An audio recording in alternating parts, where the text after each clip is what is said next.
deseables, efectos crónicos no deseables. Acá es más o menos igual.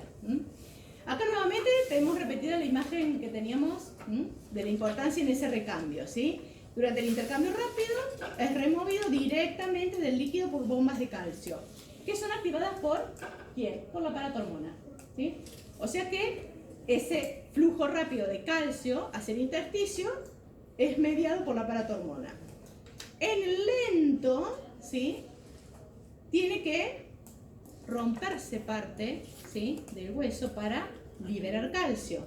Y ahí tenemos una interacción entre osteoclastos, estimulación de paratormona, y después le tenemos que agregar la interacción con la vitamina D. Pero vamos a ir por pasos. Fíjense que tenemos acá el osteoblasto, receptores de paratormona. Fíjense por qué está dividido en dos. Porque dice que cuando, por ejemplo, comemos una comida rica en calcio, aumenta un poquito de paratormona, disminuye. Eso sería un aumento intermitente disminuye la paratormona y aumenta la calcitonina para disminuirlo. Eso sería una bajada que después vuelve a subir intermitentemente la paratormona, ¿sí? Esos cambios intermitentes normales, fíjense qué hacen. Estimulan la proliferación de los osteoblastos. Y a su vez estimulan las bombas de calcio para que rápidamente el calcio vuelva al líquido. Pero ahora, si la paratormona se mantiene alta en forma crónica, ahí comienzan los problemas. ¿Por qué? Fíjense qué pasa.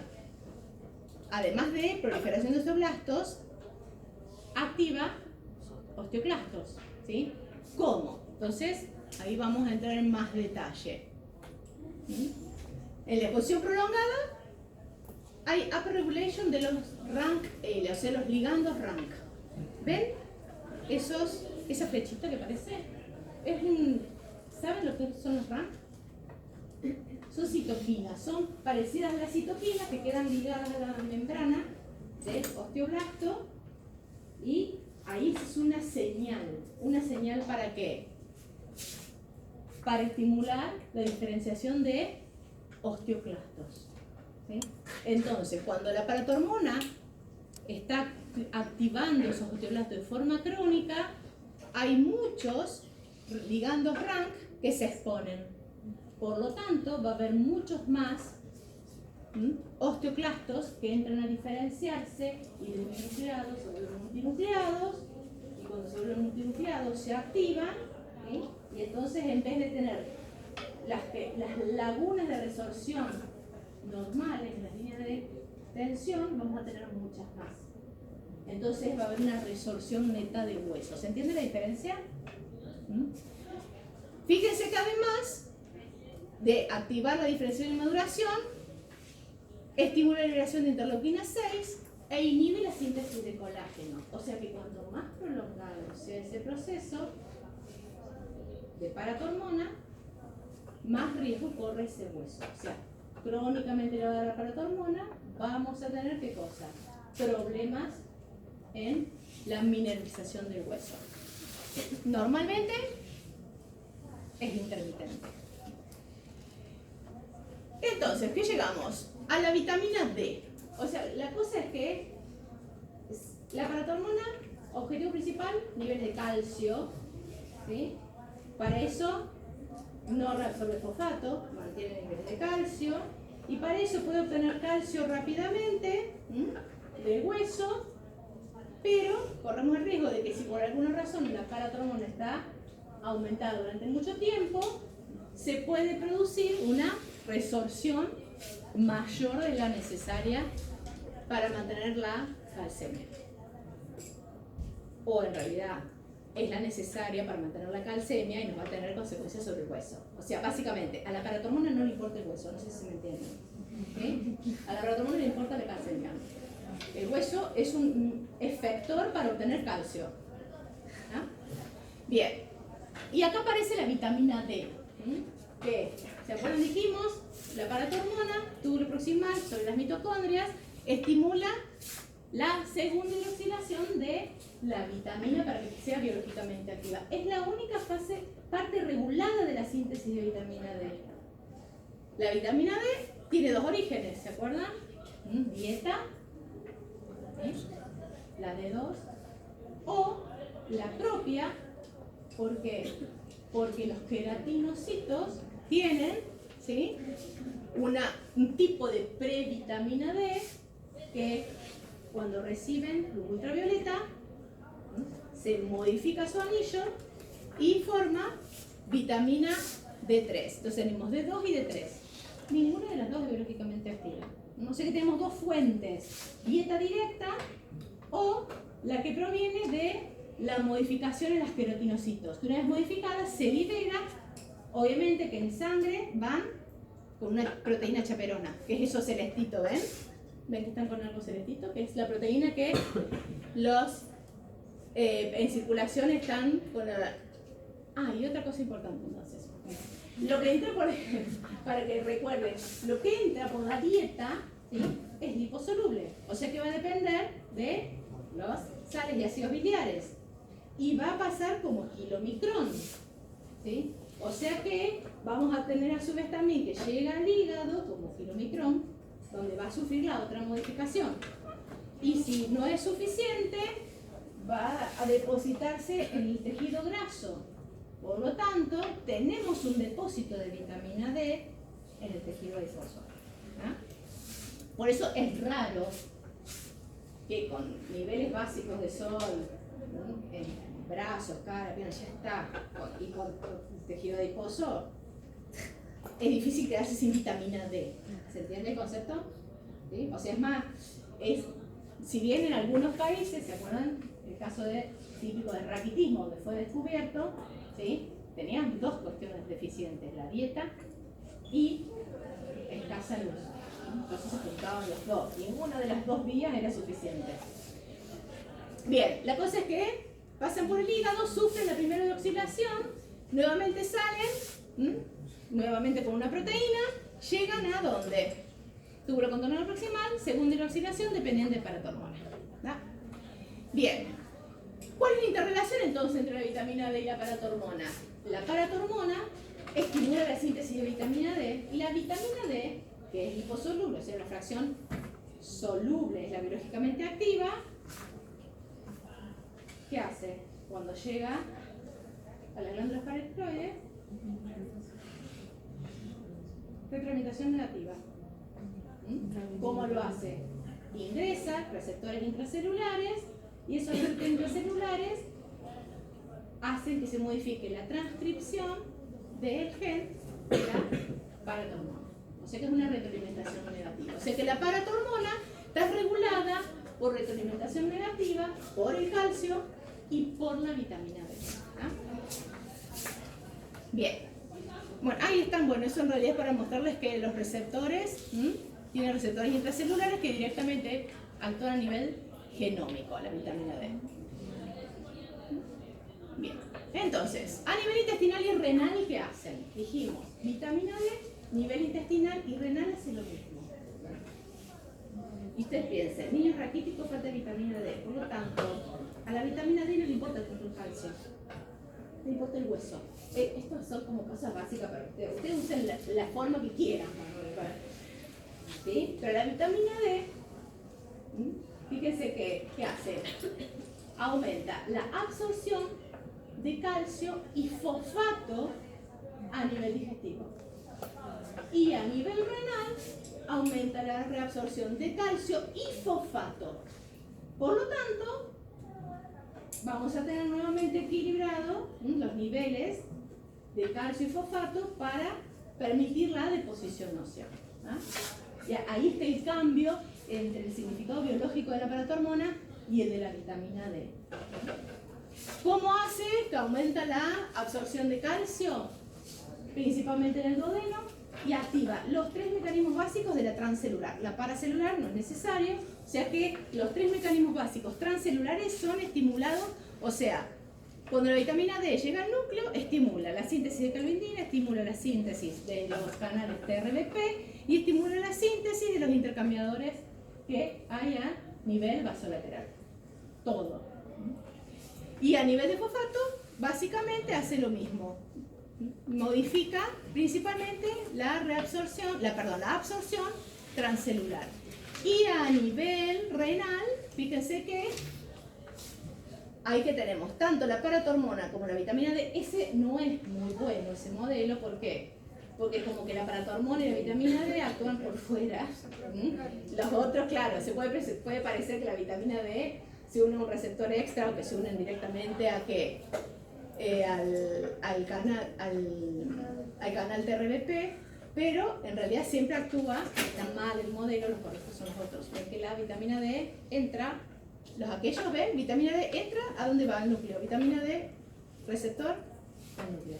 En este lado está bien el modelo, de este lado en realidad solamente es para que vean que tanto la paratormona como la vitamina D a nivel renal con el calcio utilizan los mismos mecanismos para reabsorber calcio, pero ya a su vez no limita la reabsorción de fosfato, sino que favorece la reabsorción de fosfato.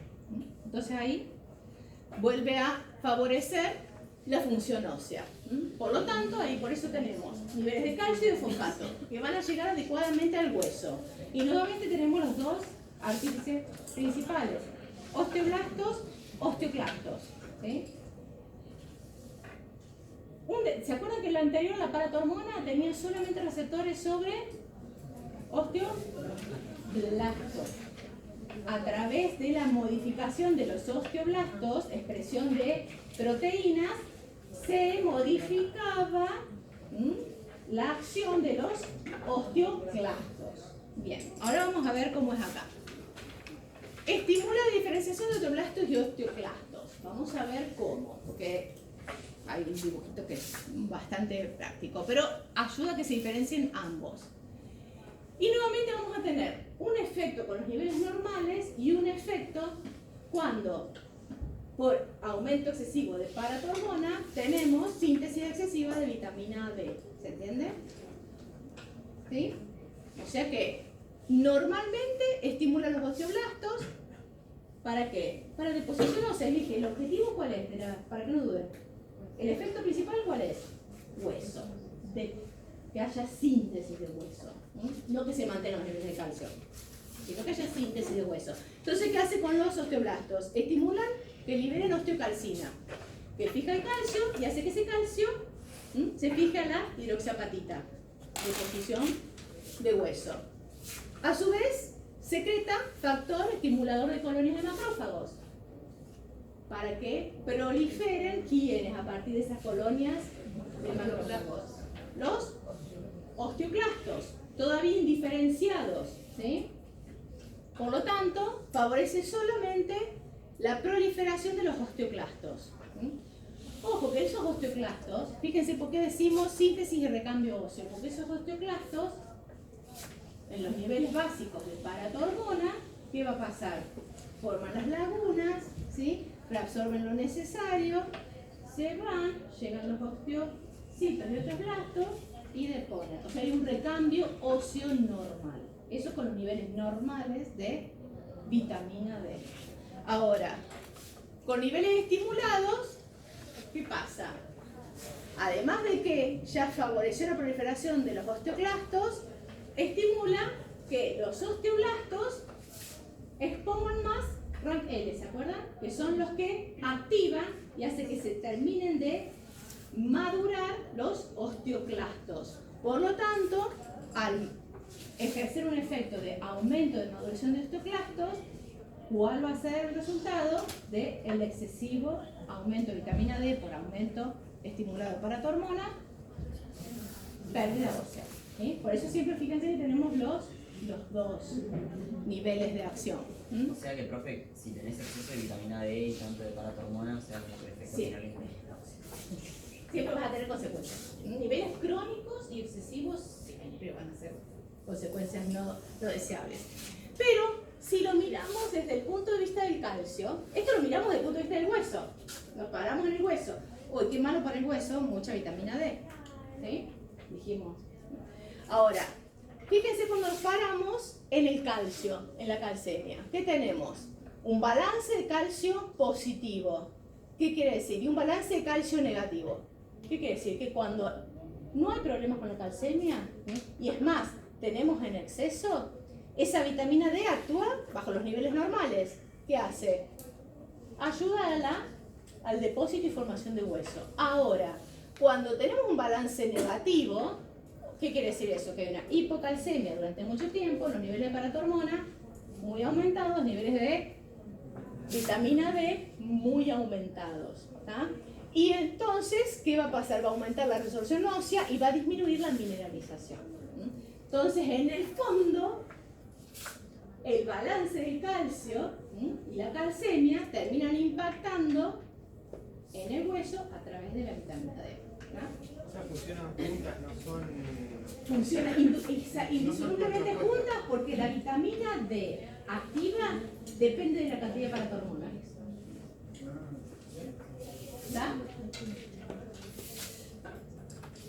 Bien, y entonces nosotros todo esto que explicamos recién de los factores de activadores de colonia, ¿ven? Que tenemos los osteoblastos en el hueso, acá están se liberan esos factores, activadores de colonia macrófagos, que hacen que se vayan diferenciando los precursores de osteoclastos para que se vayan madurando. Y fíjense que cómo van madurando. Cuando van teniendo contacto con qué? Con los ligandos RANK o RANK-L de los osteoblastos. Si no, no están multinucleados, ¿ven? Y necesitan estar multinucleados para generar las lagunas de resorción. Fíjense que ellos lo que tienen son los RANK. O sea, ellos tienen los receptores RANK y los osteoblastos tienen los RANK-L, o sea, los ligandos. Esos ligandos son los que dependiendo de la cantidad de paratormona y vitamina D, se exponen o no se exponen, se exponen o no se exponen. ¿Ah? Bien, ahora, ese proceso que lo vemos así, en realidad es así. Fíjense, el osteoblasto tiene expuesto y los osteoclastos, a medida que van madurando, es como que van pasando por ese contacto y requieren ese contacto para madurar y volverse biológicamente activos. Entonces, cuando hablamos de homeostasia y la calcemia, vimos esa interacción íntima que hay entre la paratormona y la vitamina D, y nos falta 2 minutos hablar de la calcitonina. ¿Por qué 2 minutos? La calcitonina existe, pero sus efectos biológicos no son muy marcados, o por lo menos los estudiados hasta ahora no son tan floridos como los que vimos antes. ¿Por qué se dieron cuenta? Porque cuando estirparon las glándulas tiroides, y obviamente que estirparon todo, ¿qué pasó? Estirparon las células productoras de calcitonina. ¿Qué pasó con la calcemia de ese adulto? Nada. Entonces dijeron, ¿y tan importante para regular la calcemia? No es. Ese es el típico ejemplo para indicar una función. Si no está, ¿se modifica el parámetro o no? Y entonces tan importante no es. Órganos blancos, hueso y riñón. Lo que sí es importante, ¿para qué? Para prevenir un exceso de calcio, ¿sí? O sea, para prevenir la hipercalcemia. Y se lo considera importante como protector del hueso. Ahora vamos a ver por qué. Bueno, es el único. Fíjense que hasta ahora todos los receptores de los dos que vimos estaban en los osteoblastos, y que modificaciones en la función, en las expresiones de cosas que liberaban, modificaban a los osteoclastos. En este caso, la calcitonina tiene receptores ¿en dónde? En los osteoclastos. ¿Sí? Entonces, tiene un receptor que está acoplado a proteína G que aumenta los niveles de AMP cíclico. Y son los únicos receptores que tienen que ver con la regulación de la glucemia que están en los osteoclastos. Ahora, fíjense que esta es como síntesis de todo lo que vimos ahora en una tablita. Fíjense que tenemos la calcitonina. Y yo les había dicho, en orden de importancia, en función de la regulación del calcio, paratormona. Vitamina D, por la interacción íntima con la paratormona. Para la regulación de la calcemia, la calcitonina es última. ¿Sí? Fíjense que se libera ante un aumento de los niveles de calcio El sensor es exactamente el mismo, es el sensor de calcio, solamente que está en las células parafoliculares. ¿Y qué hace? Actúa a nivel del hueso disminuyendo la resorción. O sea que lo que hacen esos receptores de calcitonina es inhibir la actividad del osteoclasto. Por eso en realidad su función está más digamos, redireccionada ¿a qué? A proteger al hueso ante cambios drásticos en los niveles de calcio como fuente de calcio. ¿Y cuál va a ser el efecto? Disminuir los niveles de calcio como consecuencia de inhibir la acción de los osteoclastos y la resorción ósea. ¿Se entiende? Pero como dijimos, en realidad, si no están, no se observa un cambio en la calcemia. O sea que, por eso, también vamos a el hueso. Principal función, sobre el hueso. Por eso van a encontrar 3 párrafos. ¿Ah? ¿Por qué? Estamos centrando en el hueso. Bien, hasta acá llegamos. ¿Sí?